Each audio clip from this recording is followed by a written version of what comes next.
Make haste and pass the beans. October 23, 2020 by Anna von Reitz. I have long recognized that the Book of Isaiah is a book of war, one that recounts how the Jews, who were often enslaved Babylon, Egypt, Babylon again Assyria, learned to poison and debilitate their enemies. Why shouldn't the same protocol be used in modern warfare?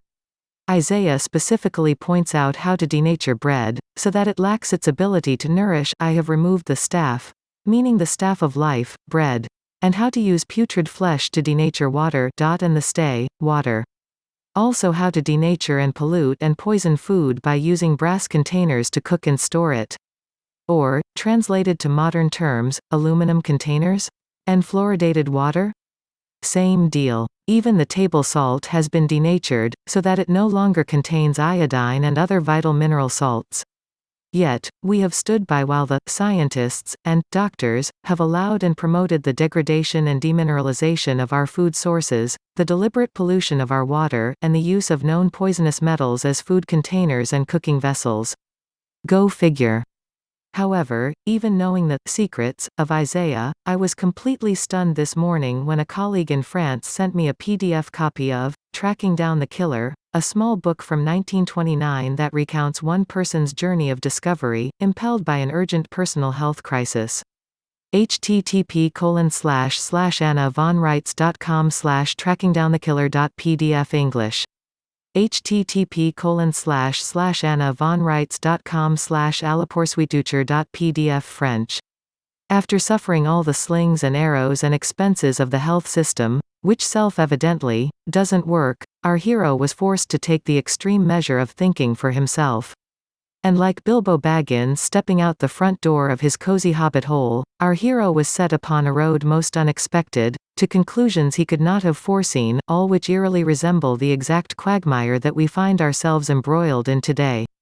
One of the gems he stumbled upon was the symptomatic definition of Asian plague, otherwise known as beriberi. Here are the symptoms of beriberi, which is caused by a deficiency of vitamin B1 in the diet.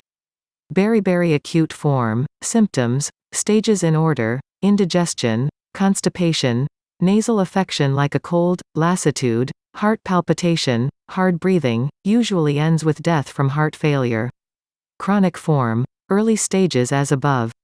Later stages: weak eyes, falling hair, skin sores, stomach ulcers, kidney affection, chronic catarrh, asthma, cough, heart enlargement, numbness, paralyzed parts, dropsy.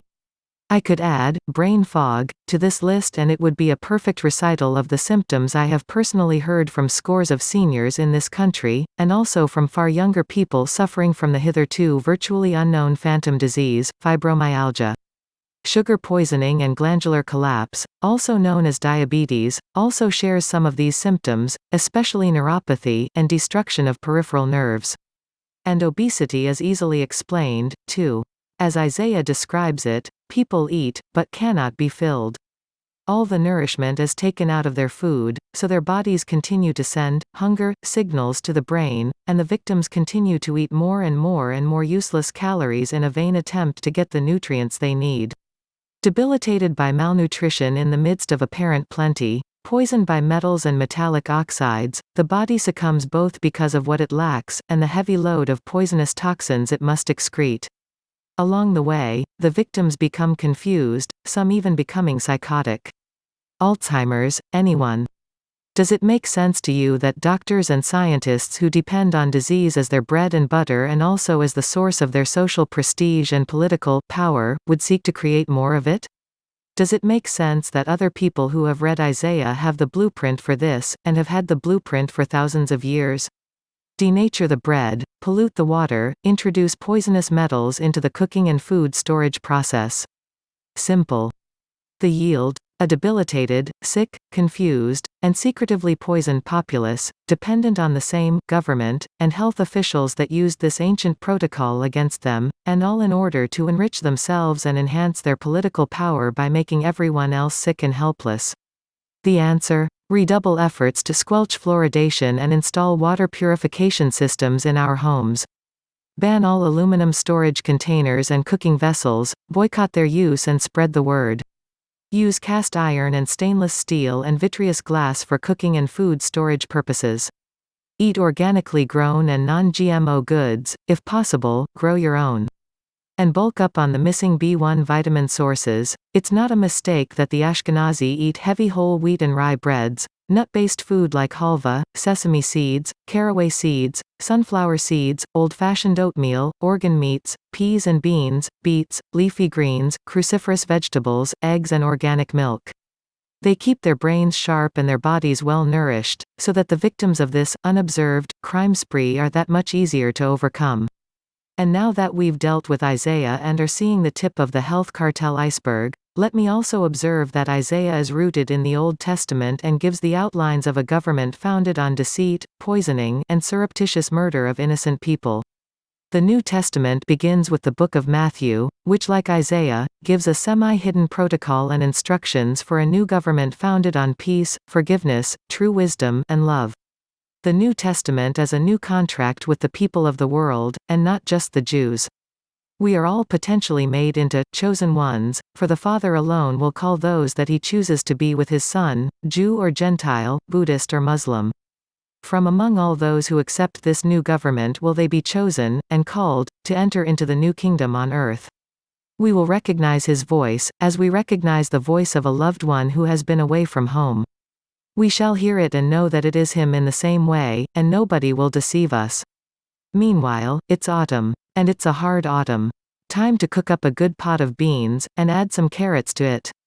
Share some, or the gift of a bag of beans, with your neighbors, along with this article, so everyone is brought up to speed. The good foods are not, for the most part, expensive foods.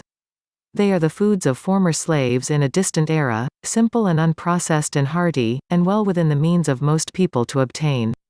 While you are at it, begin a protocol of self-massage and massage for family members. We are more dependent on touch and the transfer of energy by touch than we imagine. Social distancing is just one more way to isolate and weaken us. Fight back by giving each other longer hugs, at least 20 seconds, by rubbing backs, massaging feet, brushing your hair 100 strokes like your great-grandma recommended, spending more time actively playing contact games with your children, and yes, petting and playing with pets.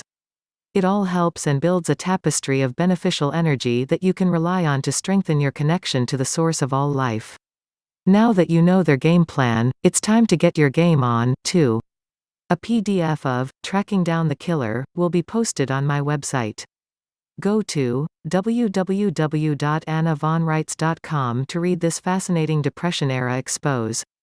Give our guys enough time to download it and post it.